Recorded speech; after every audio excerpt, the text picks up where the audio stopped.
अधिकारियों का दायित्व दिया गया है, जिसमें वो उन 6 से 7 बच्चों का पर्सनल गाइडेंस को पूरे वर्ष भर प्रोवाइड करेंगे।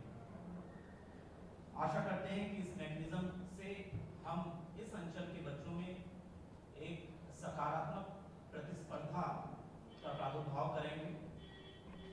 इस मंडल की जनसंख्या लगभग 1.5-1.6 करोड़ है और हम लगभग 6 से 7% उत्तर प्रदेश की जनता का भाग है और हमने अपना लक्ष्य ये रखा है कि सभी प्रतियोगी परीक्षाओं में हम 6 से 7% से ज्यादा सफल होकर प्रदेश में और देश में अपना नाम उज्जवल करेंगे। पुनश्च मैं माननीय मुख्यमंत्री जी को नमन करता हूँ इस योजना के माध्यम से उन सभी लोगों तक पहुंचने का जिनको कॉम्पिटिटिव बुक्स और एक अच्छा मार्गदर्शन इस अंचल में उपलब्ध नहीं था। पुनश्च सभी को धन्यवाद। जय हिंद, जय भारत।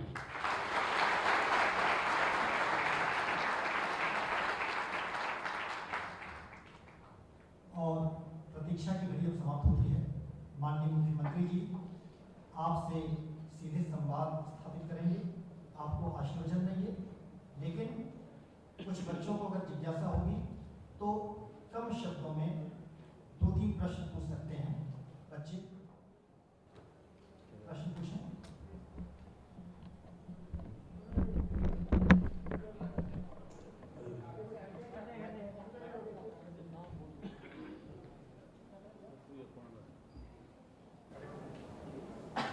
प्रणाम।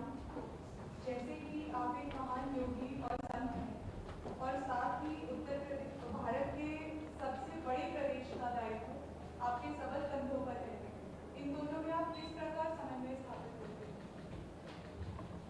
आपने अपना नाम नहीं बताया।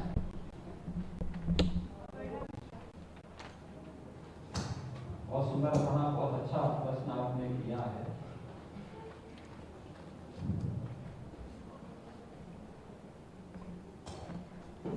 देखिए, भारत के अंदर हमारे अगर सनातन हिंदू धर्म की आप बात करें या भारत के अंदर जन्मे किसी भी व्यक्ति की बात करें, मैंने दोनों बातें इसलिए कही है कि आपने मुझे इस बारे में कहा कि मैं एक योगी हूं और साथ साथ उत्तर प्रदेश का भी मुख्यमंत्री हूं। दोनों में समन्वय। देखिए, योगी का भी लक्ष्य होता है लोक कल्याण का और मुख्यमंत्री के रूप में भी मेरा दायित्व है कि मैं लोक कल्याण के पथ पर चल करके अपने राष्ट्र धर्म का निर्माण करूं।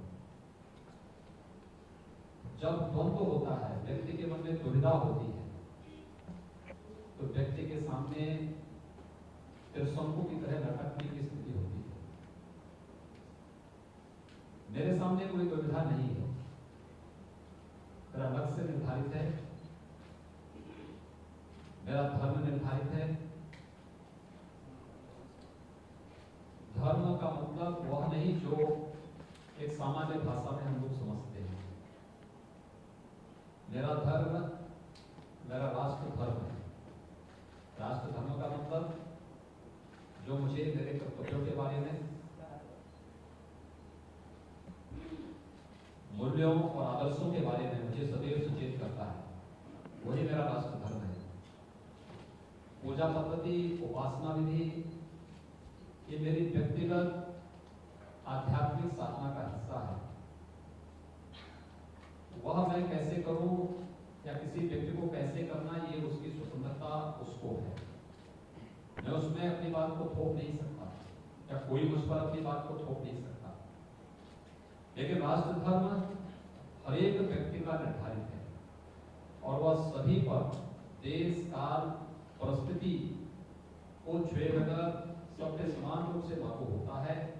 जो भी व्यक्ति अपने उस राष्ट्र धर्म का पालन करे, मुझे लगता है उसके लिए किसी भी क्षेत्र में काम करता हो, अगर वह अपने दायित्वों का ईमानदारी पूर्वक निर्वहन कर रहा है, तो वह एक सामान्य योगी हो, सन्यासी हो, एक मजदूर हो या कोई प्रशासनिक अधिकारी या फिर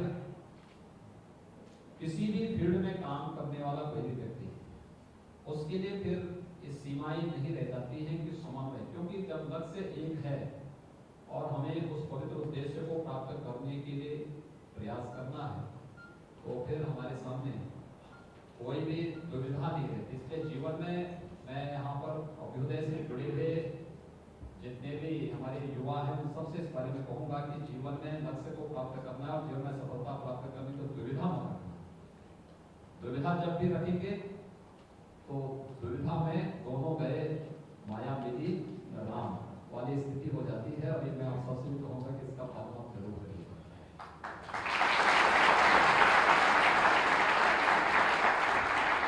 अगला प्रश्न किसी बच्चे से।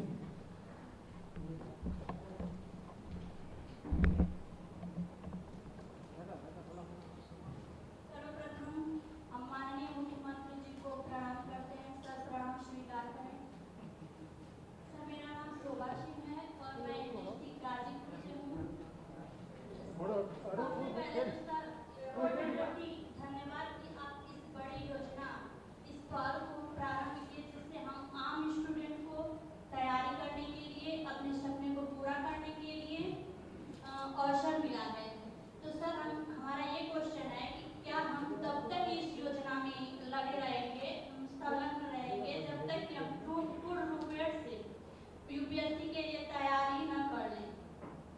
जी सर। और सर हम गाजीपुर से हैं लेकिन गोरखपुर से हमारा लगाव होने के कारण हमने गोरखपुर मंडल को सेलेक्ट किया फॉर प्रिपरेशन यूपीएससी। चलिए शोभा जी, आपको प्रणाम। बहुत बहुत धन्यवाद कि आपने गोरखपुर के इस अभियान के साथ जोड़ करके, जैसे भी पूरे प्रदेश के अंदर है और इस कार्यक्रम के साथ आप जुड़ी हैं। देखिए, व्यक्ति को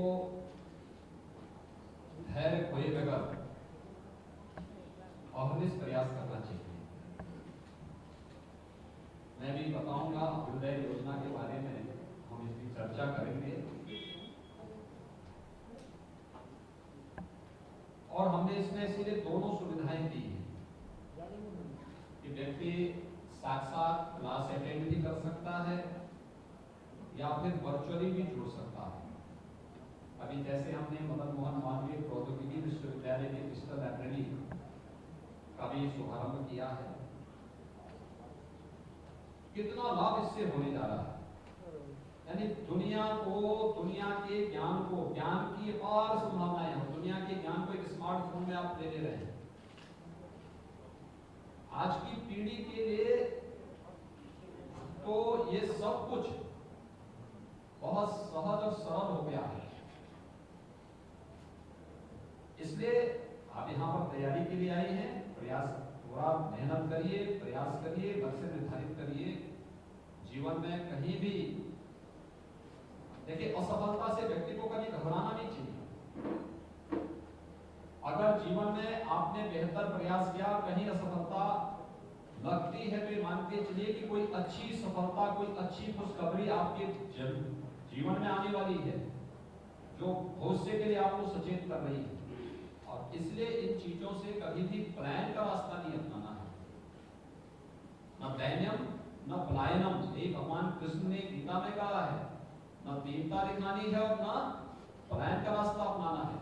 हमें अपने लक्ष्य को प्राप्त करने के लिए अहर्निश प्रयास करना है और उस अहर्निश प्रयास का नाम ही है अभ्युदय योजना। इस योजना को प्रदेश सरकार ने बसंत पंचमी के दिन प्रदेश के अंदर शुरू किया है और उसके बहुत अच्छे परिणाम सामने आ रहे हैं।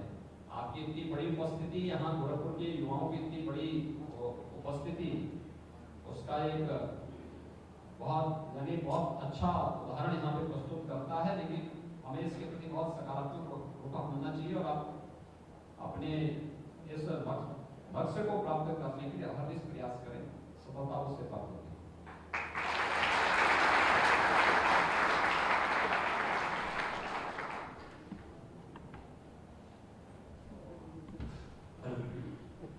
हेलो,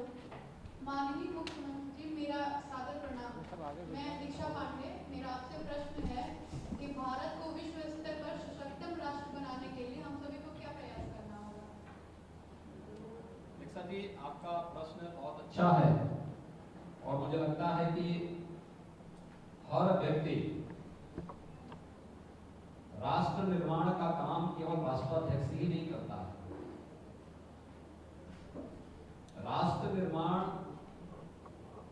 या कोई भी कार्य, देखिए आपका जैसे आपका घर है, आपके पिताजी सर्विस करते होंगे, जी सर। वह वेतन आपके परिवार को मिलता है तो उससे आपका परिवार चलता है। लेकिन अगर परिवार में आपकी माताजी भोजन ही नहीं बनाएंगी, क्या वेतन से ही सब काम हो जाएगा? परिवार के अन्य सदस्य भी होंगे, वो घर के कार्य में किसी न किसी प्रकार का कंट्रीब्यूशन करते हैं, तब घर की व्यवस्था संचालित होती है। ऐसे ही देश की व्यवस्था भी है। वह व्यवस्था, लीडरशिप हमें एक नई दिशा दे सकता है, एक नई ऊंचाइयों तक ले जा सकता है। लेकिन लीडरशिप के साथ साथ देश के हर एक फील्ड के कार्य करने वाले लोगों का दायित्व बनता है। वह किसी भी फील्ड का हो, किसी भी क्षेत्र का हो, वह कर्मचारी हो, वह राजनेता हो, वह मंत्री हो, वह एक सामान्य नागरिक हो, हर व्यक्ति का दायित्व है कि जो उसके लिए निर्धारित उसके कर्तव्य हैं। देखिए, हमारा संविधान हमें हमारे मौलिक अधिकारों के साथ साथ अपने संवैधानिक कर्तव्यों के प्रति भी हमेशा आगाह करते हैं। अगर हर व्यक्ति अपने कर्तव्यों का पालन करने लग जाए तो यह देश दुनिया की एक नई ताकत बनेगा। महाभारत में यही बात कही गई है, राजा कालस्य कारणम, यानी राजा काल का कारण होता है, काल राजा का कारण नहीं हो सकता। राजा हम सब चुनते हैं। आज के समय में देश का प्रधानमंत्री हम सब चुनते हैं। 6 वर्षों के अंदर भारत की तस्वीर बदली है, वैश्विक मानचित्र पर भारत का सम्मान बढ़ा है। क्योंकि जब एक यशस्वी नेतृत्व देश को मिलता है, वो यशस्वी नेतृत्व उसी प्रकार के फैसले लेकर के देश को नई ऊंचाइयों तक पहुंचाने के लिए प्रयास करता है, उसके परिणाम भी सामने आते हैं। उससे लोक कल्याण का भी हित होता है, विकास की योजनाएं भी बढ़ती हैं, वैश्विक मंच पर नागरिकों का सम्मान भी होता है। आज जितने भी हम प्रवासी भारतीयों से बात करते हैं या भारतवंशी परिवार जो किसी कालखंड में भारत से दुनिया के किसी देश में बस गए हैं, जब उनसे बातचीत करते हैं तो बहुत पॉजिटिव उनका रिस्पॉन्स होता है, बहुत सकारात्मक उनका रवैया होता है और उनको गौरव की अनुभूति होती है कि देखिए, हम सब भारत के अंदर भारत की व्यवस्था पर गौरव की अनुभूति कर रहे हैं। क्योंकि हम अब दुनिया में जाते हैं तो दुनिया में हमें सम्मान मिलता है। कहां से आए हैं तो हम लोग बोलते हैं कि भारत से आए हैं, तो लोग हमें सम्मान की निगाहों से देखते हैं और फिर लोगों के मुंह से निकलता है, अच्छा पीएम मोदी के देश से। ये शब्द दुनिया के अंदर अगर लोगों के मुंह से भारत के नागरिकों के प्रति निकलना है आज के दिन पर, इसलिए क्योंकि उस प्रकार का नेतृत्व है। लेकिन नेतृत्व देश की जनता ने दिया है, इसलिए देश की जनता का दायित्व भी बनता है कि हम अपने नेतृत्व की मंशा के अनुरूप अपने अपने क्षेत्र में जहां भी हम कार्य कर रहे हैं, विद्यार्थी उसका दायित्व क्या है, वह मनोयोग से अपने पठन पाठन के साथ जुड़े। एक शिक्षक उसका दायित्व बनता है कि वह मनोयोग से अपने अध्यापन के साथ जुड़े। एक कर्मचारी समय से अपने ड्यूटी का निर्वहन करे। एक वैज्ञानिक समय से अपने शोध को आगे बढ़ाए। एक राजनेता समय से अपने सेवाओं के कार्यों को आगे बढ़ाए। हर एक फील्ड का व्यक्ति अगर अपने अपने उत्तरदायित्वों का निर्वहन करने लग जाएगा तो दुनिया की ताकत बनने में भारत को कोई देर नहीं लगेगी और एक अच्छी दिशा में भारत ने जो प्रयास प्रारंभ किया है विगत 6 वर्षों में, उसके सकारात्मक परिणाम आए हैं और आगे भी उसके बहुत अच्छे परिणाम आने जा रहे हैं। माननीय मुख्यमंत्री जी के व्यस्तम कार्यक्रम में से इतना समय निकला, इसके लिए मैं आभार प्रकट करता हूं और मैं माननीय मुख्यमंत्री जी से निवेदन करूंगा कि इन युवाओं को उनके स्वर्ण भविष्य के लिए आप आशीर्वचन मांगें।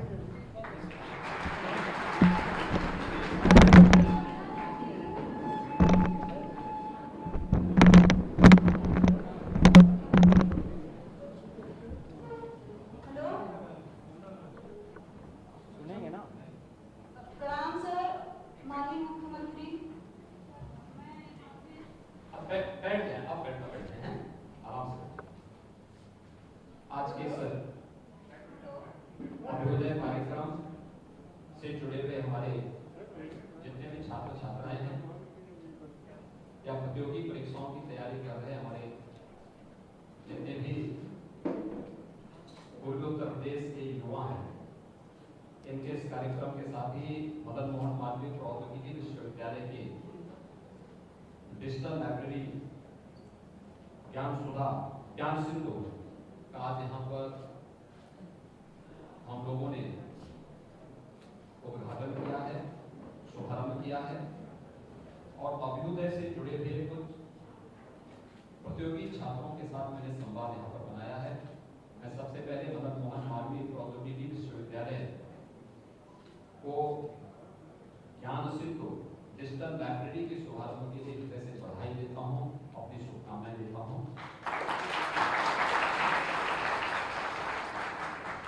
हम सब डिजिटल युग में रह रहे हैं और डिजिटल युग में हमें इसके महत्व को समझना होगा। मैंने जो आपको पहले भी बताया कि आज की पीढ़ी कितनी सौभाग्यशाली है, अब उसको पुस्तकों के ढेर से परेशान नहीं होने की आवश्यकता है, बल्कि दुनिया की लाखों पुस्तकों को वह अपने स्मार्टफोन में कैद करके रख सकता है और जो जानकारी लेना हो एक टिक किया तो अपने आप वहां तक आपके पास वो जानकारी पहुंच गई। डिजिटल क्रांति के इस महत्व को ही जानते हुए प्रधानमंत्री मोदी जी ने डिजिटल इंडिया की बात कही थी आज से 6 वर्ष पहले, और आज हम लोगों ने कोरोना कालखंड के अंदर उसके बहुत अच्छे परिणाम भी देखे। आप देख रहे होंगे कि 1 वर्ष से देश कोरोना महामारी से जूझ रहा था, संकट था, क्योंकि कोरोना का संक्रमण बहुत तीव्र है। कोई भी व्यक्ति अगर एक संक्रमित व्यक्ति की चपेट में आ गया तो मान के चलिए कि फिर वह जितने लोगों के चपेट में, जितने लोग उसकी चपेट में आएंगे सभी संक्रमित होते हुए जाएंगे। चेन लगातार बढ़ती थी, बहुत तीव्रता के साथ बढ़ती थी। लेकिन आज कोरोना को हम लोगों ने नियंत्रण किया, इसके पीछे प्रधानमंत्री मोदी जी का मार्गदर्शन था, साथ साथ उनके द्वारा दिए गए दिशा निर्देश का भी बहुत बड़ा योगदान है, जो हमने तकनीक का उपयोग करके अपनी राह को आसान किया। अन्यथा उत्तर प्रदेश जैसे राज्य में 24 करोड़ की आबादी में कोरोना को नियंत्रित करना ये तो असंभव जैसा लग रहा था। हम लोगों को कितनी सहजता हुई, पहले हम लोग सहायता बांटने के लिए जाते थे। मुझे याद है 1998-99 में गोरखपुर में बाढ़ आई थी। हम लोगों को बाढ़ कार्यों के लिए उस समय राहत सामग्री को राहत के लिए धनराशि वितरित करने के लिए गांव-गांव में हम लोग जाते थे, चेक वितरित करते थे। अब एक तहसील में सीमित कर्मचारी है, क्या एक साथ सब जगह जा पाएगा कोई व्यक्ति? नहीं हो सकता। एक साथ एक तहसील में अगर 100 ग्राम पंचायत है तो कम से कम एक एसडीएम, तहसीलदार या उनके साथ अगर हम लोग टीम एक लगा दें तो उस टीम को एक दिन में 1 या 2 गांव में वितरित कर पाते ना, तो कम से कम 50 दिन लगते हैं। और आज फिर वह जाएगा, व्यक्ति भी जाएगा, जिसको चेक आपने दिया वो जाता बैंक में जाता था, बैंक में जाने पे खाता नहीं खुला होता था तो फिर उसमें समस्याएं आती थी, फिर उसमें लेन देन शुरू होता था, भ्रष्टाचार बढ़ता था, बहुत सारी चीजें होती थी। आज तो कुछ नहीं, आज तो पहले से डाटा फीड है। प्रशासन ने भी यहाँ से बता दिया कि कितने लोग इस आपदा से प्रभावित हैं। एक क्लिक किया और पैसा उनके अकाउंट में चला गया। ना किसी अधिकारी को कहीं जाना है, ना हमें कहीं जाना है। एक जगह बैठ करके उन सभी को हम लोग मॉनिटर कर सकते हैं किन किन चीजों को। हम लोगों ने प्रदेश के अंदर कम्युनिटी किचन की व्यवस्था बनाई, जरूरतमंदों को भोजन मिल सके, और भोजन की व्यवस्था जहां भोजनालय थे वहां सीसीटीवी कैमरे लगाते थे, और उसको हमने जोड़ दिया था लखनऊ में राहत आयुक्त कार्यालय के साथ। आप अनुमान करेंगे एक दिन में हम लोग 12-12, 15-15 लाख भोजन पैकेट बनवाते थे अलग अलग जगह, और सारी जानकारी हमारे पास आती थी, एक एक पैकेट कैमरे में कैद होती थी और सारी जानकारी आती थी। अगर ये तकनीक नहीं होती तो क्या हम एक जगह बैठ करके मॉनिटर कर पाते और लोगों को भोजन दे पाते? तकनीक का बड़ा महत्व है, और उसी का कारण है कि जनधन अकाउंट धारी 3,56,00,000 परिवारों को प्रदेश के अंदर कोरोना कालखंड के अंदर अतिरिक्त धनराशि दिया गया। 2,40,00,000 किसानों के खातों में पैसा गया। 87 लाख वृद्धावस्था पेंशन, विधवा पेंशन या दिव्यांगजन पेंशन के लाभार्थियों को धनराशि उपलब्ध कराने में मदद मिली, एक साथ दे दिया गया। खाद्यान्न योजना का लाभ ई-पॉस मशीन के माध्यम से कोई भी जाएगा, अपना अंगूठा लगा करके अपना खाद्यान्न ले सकता है। ये सुविधा उपलब्ध करवाई गई। तकनीक, इस तकनीक के महत्व को समझना होगा, और मुझे तो आश्चर्य होता है कि मदन मोहन मालवीय प्रौद्योगिकी विश्वविद्यालय जो हमारा टेक्निकल यूनिवर्सिटी है, उन्होंने डिजिटल लाइब्रेरी के साथ अब तक अपने आप को क्यों नहीं जोड़ा? ये काम बहुत पहले होना चाहिए था, बहुत पहले होना चाहिए था, लेकिन देर ही सही। आज मैं वहां के कुलपति प्रोफेसर जेपी पांडे जी को और मदन मोहन मालवीय प्रौद्योगिकी विश्वविद्यालय के जितने भी वहां के फैकल्टी मेंबर्स हैं, जितने वहां के छात्र छात्राएं हैं, इन सबको मैं हृदय से बधाई देता हूं, अपनी शुभकामनाएं देता हूं।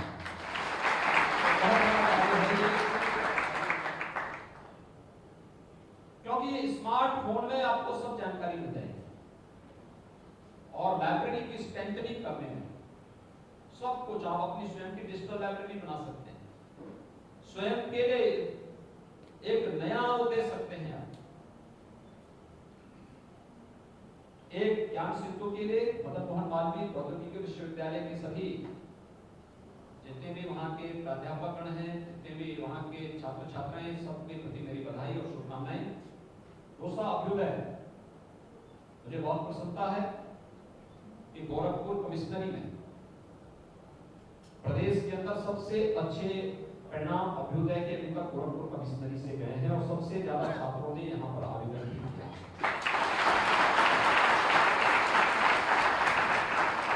और मुझे अच्छा लगा कि यहाँ पे नियमित क्लासेस भी बेहतरीन तरीके से आगे बढ़ रही हैं।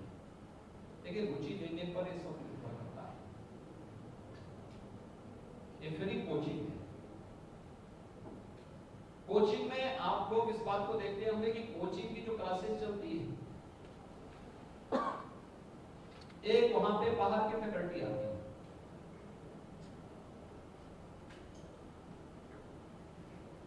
उसमें बहुत सारे लोग बहुत अच्छे लोग हैं, उनके पास अपनी तकनीक है, उनके पास अपनी कार्यपद्धति है, लेकिन हमने उससे अलग हट करके एक नया प्रयोग प्रारंभ किया इस बात को लेकर के। तो मैंने पहले भी कहा, एक वह जो एक जगह बैठ करके बता रहा है कि एवरेस्ट की चोटी में कैसे चढ़ना है। हो सकता है उसमें से कुछ लोगों ने चढ़ा हो, कुछ लोगों ने नहीं चढ़ा होगा। और एक वह जहां पर लोग चढ़ करके वहां पर पहुंचे हुए हैं, या पहुंच करके उतर फिर उससे एवरेस्ट में चढ़ने के बाद फिर वापस सफलतापूर्वक वापस अपनी मंजिल पे आए हैं। दोनों में अंतर है। एक व्यक्ति जो केवल गाइड कर रहा है कि अगर ये करेंगे तो ये हो जाएगा, ये करेंगे तो ये हो जाएगा, और एक व्यक्ति जो चढ़ के वापस आ गया है, उसके पास अपना व्यावहारिक अनुभव है। जीवन में भी सिद्धांत और व्यवहार का एक बहुत बड़ा महत्व है। सैद्धांतिक ज्ञान व्यक्ति को एक नई दिशा देता है और व्यवहारिक ज्ञान व्यक्ति को जीवन में सफलता प्रदान करता है। दोनों में अंतर है। दिशा देने पर व्यक्ति प्रयास करेगा तो सफलता की मंजिल तक पहुंचने में उसे कुछ हद तक सफलता मिल सकती है, लेकिन व्यावहारिक ज्ञान को उसने अपने जीवन का हिस्सा बना दिया तो उसको सफलता प्राप्त करने से कोई रोक नहीं सकता है। और यही प्रयास हम लोगों ने इसके माध्यम से प्रारंभ किया है कि हमारे अधिकारी जिन्होंने यूपीएससी की परीक्षा को सफलतापूर्वक पास करने के बाद आप विभिन्न प्रशासनिक दायित्वों का निर्वहन कर रहे हैं, कोई मंडलायुक्त है, कोई प्रिंसिपल सेक्रेटरी है, कोई एडिशनल चीफ सेक्रेटरी है, कोई जिलाधिकारी है, कोई स्पेशल सेक्रेटरी है, कोई डीजी है, कोई एडीजी है, कोई आईजी है, कोई एसएसपी है, कोई कंजर्वेटर है, कोई डीएफओ है, या अलग अलग उसमें काम करने वाले लोग हैं। एक वो टीम है जिस टीम ने सफलतापूर्वक उस मंजिल तक पहुंच करके और वे फिर वहां से एवरेस्ट पे चढ़ने के बाद वो अपनी मंजिल पर पहुंच करके इस समय अपने अनुभव का लाभ और अपनी दक्षता का लाभ जनता को दे रहे हैं। वे एक तो इसके बारे में इस क्लास को दे रहे हैं, इसमें फिजिकल और वर्चुअल दोनों क्लासेस जो चल रही है उसमें लोग लगे हैं, और दूसरा अच्छी फैकल्टी जिनके मार्गदर्शन में लोगों ने सफलता की राह जो दिशा देने का काम पहले से कर रहे थे, दूसरा वे लोग भी इसके साथ जुड़े हैं। दोनों प्रकार के लोगों को हमने इसके साथ जोड़ा है। एक तो यह एक नया अनुभव है और इसलिए अभ्युदय नाम हमने दिया। देखिए अभ्युदय, जब हम लोग जाते हैं हर के दर्शन अगर हम पढ़ेंगे तो वहां दो शब्द आते हैं। वैशेषिक दर्शन जो हमारे 6 आस्तिक दर्शन है उसमें से एक वैशेषिक दर्शन है। उस दर्शन में धर्म की जो परिभाषा कही गई है उसमें यही कहा गया कि तो यतो अभ्युदय निष्क्रिय से सिद्धि स्वधर्म। अभ्युदय और निष्क्रिय से दो शब्द है। अभ्युदय इस लोक के लिए और निष्क्रिय से परलोक के लिए। अभ्युदय यानी इस लोक में जो हमारे सांसारिक उत्कर्ष का मार्ग, जीवन में सफलता का मार्ग प्रदान करने का नाम ही अभ्युदय है, और इसलिए हमने नाम भी उसका नाम अभ्युदय रखा। सांसारिक उत्कर्ष में हमें सफलता की हर मंजिल तक पहुंचाने में सहायक हो सकता है, वह प्रदेश सरकार की योजना का नाम ही अभ्युदय है। एक हम लोगों ने इसको इसके साथ जोड़ा। इसमें हमारे जो अधिकारी हैं या फैकल्टी है ये सब योजन का काम करेंगे। देखिए हर व्यक्ति में कुछ ना कुछ योग्यता है, अलग अलग फील्ड का वो विशेषज्ञ है। जो मैंने पहले भी कहा ना कि मैं ये बोलूं कि मैं ही सब कुछ जानकारी रखता हूं, ये मेरी मूर्खता हो। हर व्यक्ति में कुछ ना कुछ गुण जरूर हैं। ईश्वर ने किसी को भी ऐसा नहीं बनाया है कि वह व्यक्ति ये मान के चले कि साहब मेरे साथ कोई अन्याय हुआ है। अगर एक क्षेत्र में नहीं दूसरे क्षेत्र में होगा, लेकिन शासकीय सेवा में या जीवन के किसी क्षेत्र में जाने के लिए प्रतियोगी परीक्षाओं का सामना करने वाले छात्र छात्राओं के लिए एक योजक के रूप में हमारे अधिकारीगण या अच्छी फैकल्टी, प्राध्यापकगण और अच्छी फैकल्टी उनका मार्गदर्शन कर सके, यह भूमिका तो योजक के रूप में उनकी होगी, और उस मार्ग का अनुसरण करके सफलता प्राप्त करना ये आपका कार्य होगा। और इसमें आपको दोनों सुविधाएं हम दे रहे हैं। एक, क्योंकि पहले चरण में सीमित संख्या है तो सीमित संख्या होने के नाते कम संख्या में ही हमने छात्रों को, प्रतियोगी छात्रों को कोविड-19 के भी चैलेंज को देखते हुए और अन्य कारणों से भी पहले चरण में कुछ कम लोगों को लिया गया है जो साक्षात क्लास अटेंड कर सके, लेकिन साथ साथ ये भी व्यवस्था दी गई कि शेष अन्य लोग वर्चुअली जुड़ सकते हैं, उसके लिए उन्हें लिंक उपलब्ध कराए गए कि वे लोग इसके साथ जुड़ करके क्लास में क्या हो रहा है, क्या जानकारी दी जा रही है, कैसे वह उस फील्ड में आगे बढ़ सकता है, ये चीजें उसके साथ जोड़ी जा रही है। और इसमें जो भी अनुभव आएंगे उसके अनुरूप हम लोग फिर इसमें बहुत जल्दी चेंज करने जा रहे हैं, उसमें उसी के अनुसार हम लोग उसमें परिवर्तन भी करेंगे। एक चीज जो आपको देखना होगा कि हमने इस बार बजट में एक और व्यवस्था की। हमारे बहुत सारे प्रतियोगी छात्र ऐसे हैं जो अपने पारिवारिक कारणों से, पारिवारिक आर्थिक स्थितियों के कारण वर्चुअली क्लास अटेंड करने की इच्छा रखते हुए भी वह व्यक्ति हो सकता है उसके पास स्मार्टफोन ना हो, या स्मार्टफोन है भी तो स्मार्टफोन पे कितना वह निकाल पाएगा, कितना वह डाउनलोड कर पाएगा, ये सारी चीजें भी निर्भर करती हैं।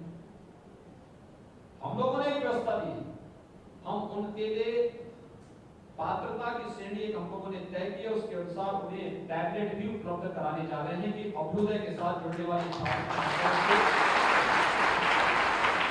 फिजिकली क्लास अटेंड करने के लिए भी और फिजिकली के साथ अगर वह वर्चुअली कहीं भी जुड़ना चाहता है, प्रदेश के किसी भी सेंटर के साथ जुड़ना चाहता है, उसको लगता है कि इस विषय की जानकारी फलानी क्लास में अच्छी दी जा रही है, फलाना अधिकारी, फलाना फैकल्टी अच्छा जानकारी इसके बारे में दे रहा है, अच्छी उसकी व्यवस्था है, तो वह वर्चुअली भी उसके साथ जुड़ सके, ये सुविधा हम उसको उपलब्ध कर रहे हैं। मुझे बहुत प्रसन्नता है, आप सभी उत्साह के साथ इसके साथ जुड़े हुए हैं। एक नया माहौल बनना चाहिए, एक सकारात्मक दिशा में से आगे बढ़ाया जाना चाहिए। अधिकारियों को और इससे जुड़े हुए जितने भी लोग हैं वे सभी लोग मिलकर के इस कार्यक्रम को आगे बढ़ाएंगे। देखिए, जीवन में कभी हिम्मत मत खोइए, धैर्य के साथ सफलता मिलेगी, लेकिन जिस कार्य के लिए आप लगे हैं पूरी तन्मयता के साथ उस फील्ड में, और छोटी छोटी चीजों पर ध्यान दीजिए। देखिए, प्रतियोगी परीक्षाओं में असफल होने के पीछे कारण क्या होता है? जहां हम लोग छोटी छोटी चीजों को नजरअंदाज करते हैं, वही अक्सर हमें भ्रम में डाल देता है परीक्षा के समय। ऐसी स्थिति ना आने पाए, ये हम लोग अभी से ध्यान देते हैं और छोटी छोटी चीजों पर भी ध्यान देकर के अगर हम लोग आगे बढ़ेंगे तो हमें बहुत अच्छी सफलता प्राप्त होगी। मुझे प्रसन्नता है कि आप सब ने अभ्युदय योजना के साथ जुड़ करके इस कार्यक्रम और इस अभियान को न केवल सफल आप बना रहे हैं, बल्कि हमारे छात्र छात्राओं को अपने पहले चरण में कमिश्नरी स्तर पर हम इसको दे रहे हैं। इसके परिणामों की समीक्षा करेंगे और उसके बाद हमारा प्रयास होगा कि अगर इसके परिणाम अच्छे रहे तो हम इसको हर जनपद स्तर पर भी उतारने के, उस जनपद स्तर पर भी कार्यक्रम को चलाने की तैयारी के लिए पूरी तरह हम लोग आगे बढ़ेंगे। मैं एक बार फिर से अभ्युदय योजना से जुड़े हुए जितने भी हमारे प्रतियोगी छात्र हैं उन सभी छात्र छात्राओं को हृदय से बधाई देता हूँ, शुभकामनाएं देता हूँ। आपका मंगलमय जीवन हो और आपका पथ और सुगम बन करके आप अपने क्षेत्र में पारंगत हो, सफलता प्राप्त करें, यही मेरी आप सबके प्रति कामना है। बहुत बहुत धन्यवाद। जय हिंद।